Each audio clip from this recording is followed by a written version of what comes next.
আসসালামু আলাইকুম, আশা করি সবাই ভালো আছেন। প্রিয় দর্শক, এখন আমি এই মুহূর্তে দাঁড়িয়ে আছি মসজিদুল হারাম থেকে বেরিয়ে অল্প কিছুটা সামনে। তো মসজিদুল হারাম থেকে নামাজ শেষ করে, জোহরের নামাজ শেষ করে যাচ্ছিলাম হোটেলের দিকে। তো যাওয়ার পথেই চোখে পড়লো ওই জায়গাটিতে অনেকগুলি কবুতর। মক্কা মদিনায় ঘুরতে আসলে অহরহ এরকম হাজারো কবুতর সামনে পড়ে। তো এই কবুতরের খাবার খাওয়ার দৃশ্য এবং এরা যখন একসাথে ওড়ে বা একসাথে চলাফেরা করে, এই দৃশ্যগুলো আসলে দেখতে খুবই ভালো লাগে।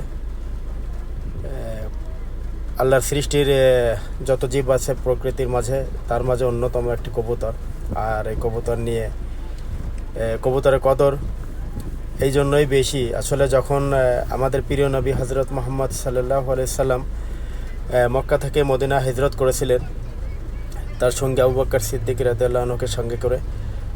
তো যখন তেনারা সর পর্বতের উপরে একটা গুহার ভিতরে গিয়ে আশ্রয় নিয়েছিলেন, সেখানে কিন্তু মাকড়সা এসে জাল বনে এবং তার উপরে কবুতরে ডিম পাড়ে এবং বাসা বাঁধে।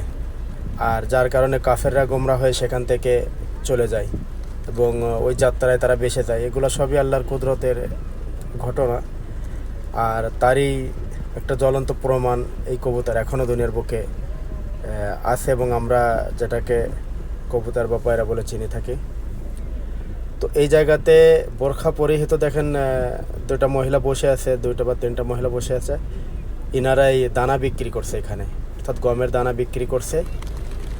আর এখানে যখন যত উমরা করার জন্য যত লোকজন এখানে আসে এবং জিয়ারার যে উদ্দেশ্যে যারা আসে, তারা এখান থেকে ওই দানাগুলি কিনে এই কবুতরকে বিলিয়ে দেয়, ছড়িয়ে দেয়।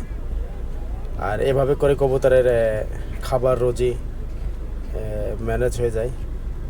আর এই দানাগুলো ছড়ানোর কারণে কবুতরগুলি এই জায়গায় সেভাবে ভিড় করে জড়োছড়ো হয়। তো কবুতর ওড়ার দৃশ্যটি বিশেষ করে আমার খুব ভালো লাগে। তো আপনারাও ভিডিওটি দেখুন, দেখে উপভোগ করতে থাকুন।